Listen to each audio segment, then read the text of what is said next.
북텔러 책 읽어드림 주제별 읽어드림 페미니즘 남자의 시대는 끝났다. 커밀 팔리아와의 대화 러디어드 그리피스 저는 지금 커밀 팔리아와 함께 있습니다. 커밀 팔리아는 대중문화와 철학과 신화를 결합한 여러 권의 베스트셀러 인문학 책들을 발표한 미국의 대표 작가입니다. 그리고 또 하나 저는 커밀 팔리아의 이런 면을 좋아합니다. 헐리우드 리포터의 컬럼니스트셨잖아요.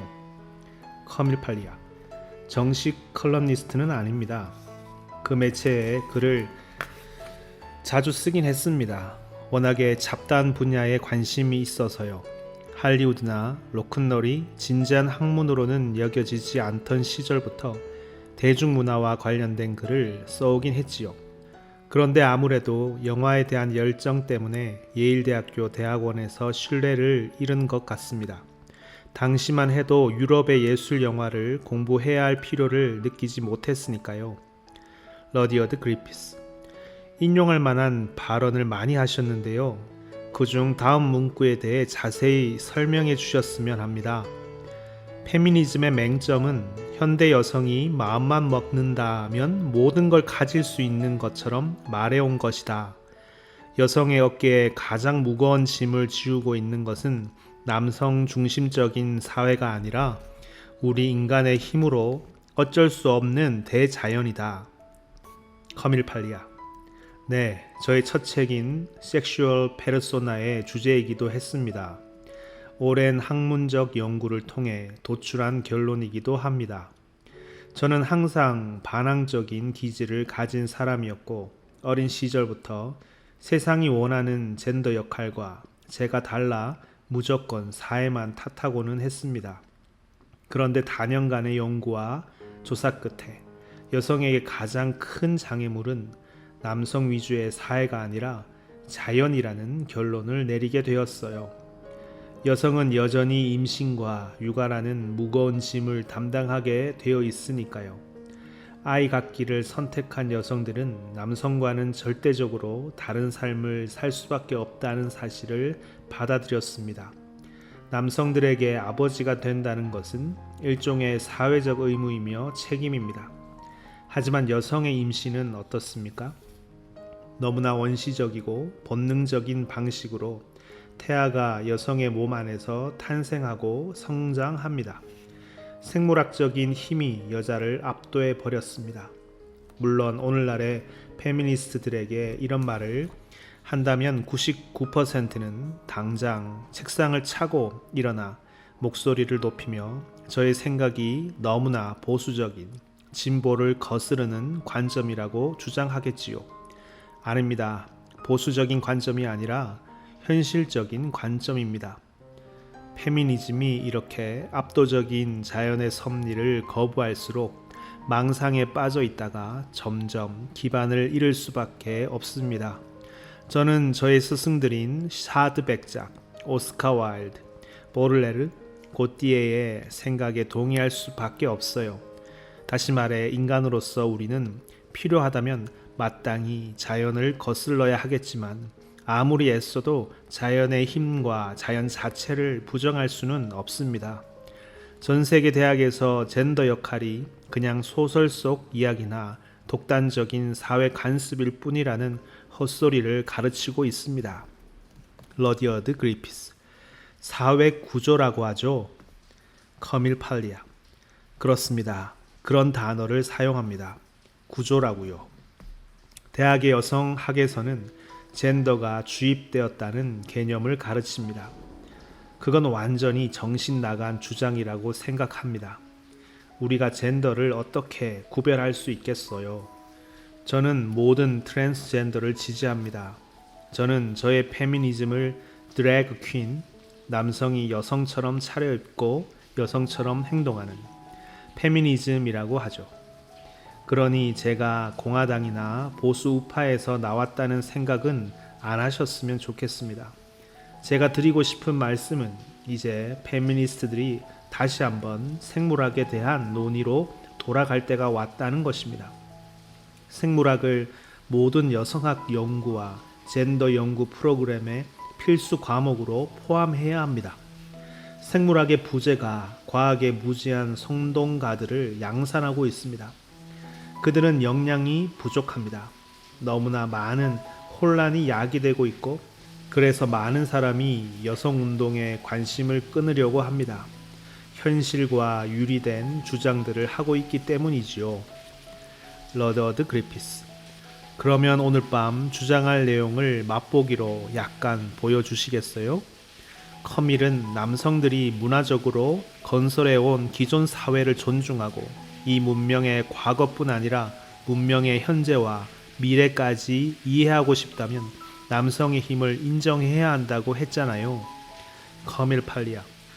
만약 문명이 여성의 손에 맡겨졌다면 인간은 아직도 초가집에서 살고 있을 것이다 라는 말은 저의 책 섹슈얼 페르소나에서 가장 논쟁이 되었던 구절입니다. 하지만 아무도 제가 한 말을 심도 있게 생각하지 않았지요. 저는 생명의 위험을 감수하며 탄생시킨 위대한 문화적 산물들이 남성의 생산물이라고 말을 한 거예요. 섹슈얼 페르소나에서 저는 남성이 창조의 욕구에 넘치는 이유가 남성들의 모호한 정체성 감각 때문이라는 이론을 제시했습니다. 여성들은 사춘기에 월경을 시작하는 순간 자신이 어디에서 왔는지 알게 됩니다. 여성들은 정체성을 굳이 증명할 필요가 없어요. 하지만 남성들은 발기할 때마다 자기를 증명하고 또 증명해내야만 합니다. 특히 이성애자 남성들은 그렇습니다. 남성은 이 세상을 방랑하고 마침내 그들이 꿈에 그리던 여성을 찾아내고 그 여성을 어머니의 모습으로 동일시합니다. 성행위는 다시 자궁으로 들어가는 행위입니다. 섹스에는 이렇게 모든 종류의 어두운 상상력에 힘이 있지만 페미니스트들은 성행위의 합의를 무시하려고 합니다. 그렇습니다. 저는 남성에게 아주 많은 것을 배웁니다. 하지만 제 책에는 이런 문장도 있습니다. 역사에는 여자 모차르트가 없다. 여자 잭 더 리퍼가 없기 때문이다. 저는 여성들이 지적인 수준에서는 중간 지점에 몰려 있다고 말했습니다. 여성들 가운데 천재가 많이 배출되고 있지는 않지만 범죄자나 사이코나 살인자들도 나오지 않죠. 남성들은 총과 무기를 들고 여성과 어린이들을 살상하고 너무나 남성적인 두뇌에서 형성된 왜곡된 환상에 따라 본능적으로 행동합니다. 모든 천재의 행동은 필연적으로 광기 어린 행동이기도 합니다. 다시 말하지만 페미니즘은 인간이 타고난 성적 차이점을 부정하는데 너무 많은 에너지를 할애하는 바람에 오히려 궁지에 몰렸습니다. 페미니스트 운동은 안타깝지만 현재는 소멸 직전입니다. 평범한 사람들이 느끼기에 자신들의 열정, 근심, 욕망을 페미니스트들이 제대로 짚어주지 못하기 때문이죠. 이제는 페미니즘을 다시 현실 세계로 끌어와야 합니다. 생물학을 다시 공부하고 남성들을 정당하게 대해야 합니다. 남성을 향한 부정적인 평가를 멈춰야 합니다. 러드워드 그리피스. 무척 흥미롭습니다. 오늘 밤 다른 토론자에게도 던진 질문으로 인터뷰를 마무리하겠습니다. 소설 속 인물이나 실제 인물, 감독이나 작가 중에서 여성을 제대로 파악하고 묘사한 남성이 있을까요? 커밀 팔리아. 제가 가장 좋아하는 감독은 알프레드 히치콕입니다. 저는 영국 영화협회에서 히치콕의 영화 새를 주제로 한 책을 쓰기도 했어요. 페미니스트들은 히치콕을 여성 혐오주의자의 대표 주자로 몰아붙이는 경향이 있지만 저는 히치콕 감독이 여성을 제대로 바라보고 대본을 썼다고 생각합니다. 철저히 주변적인 존재일 뿐 아니라 언제나 불만만 하는 레즈비언인 저의 관점에서 본다면 히치콕이 아름답고 섹시한 여성을 묘사하는 감각이 있었고 여성과 여성의 몸의 표현, 여성의 의상과의 관계를 잘 이해하고 있다고 생각합니다. 페미니즘은 히치콕 영화의 매혹적이고 섹슈얼한 여성들을 결코 진지하게 생각하지 않았고 남성의 판타지가 낳은 인형이라고 공격했죠. 제가 볼 때 전혀 그렇지 않습니다.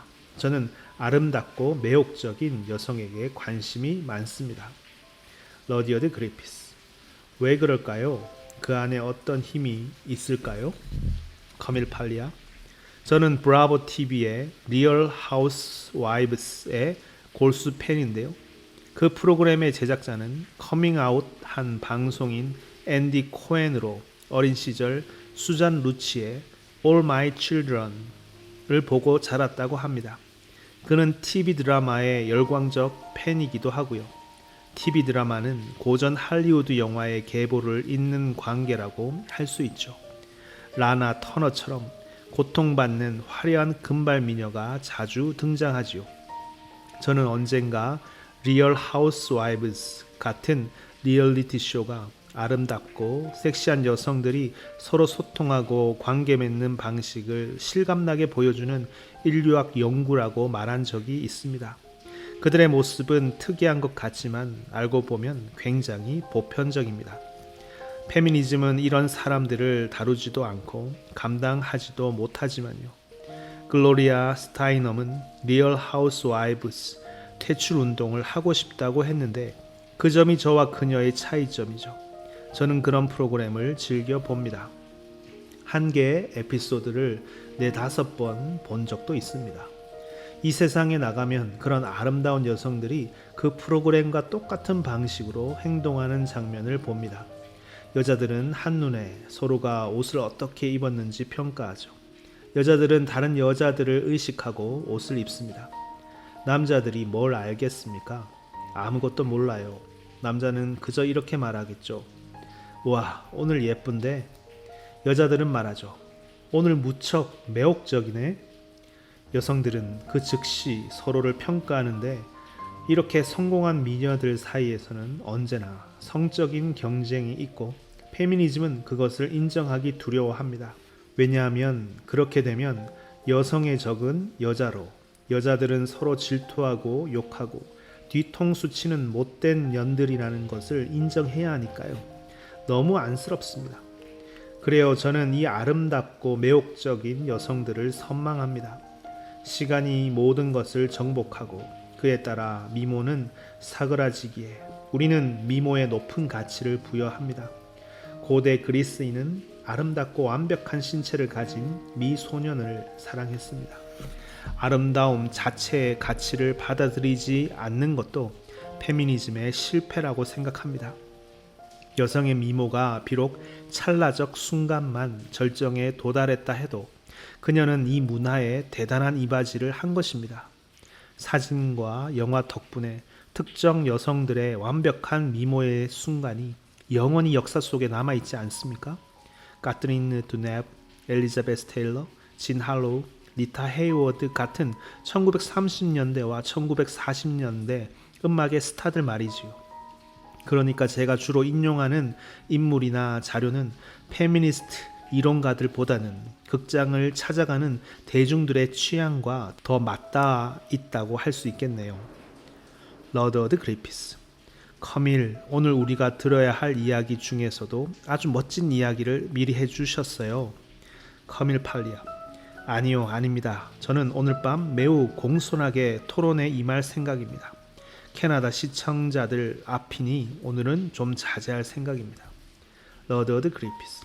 안 됩니다. 캐나다인처럼 고분고분하지는 말아주세요. 캐나다 사람들은 지나칠 정도로 서로의 말에 수긍합니다. 팔리아의 활약을 기대합니다. 커밀 팔리아. 알았어요. 러더드 그리피스. 이렇게 자리해 주셔서 감사합니다.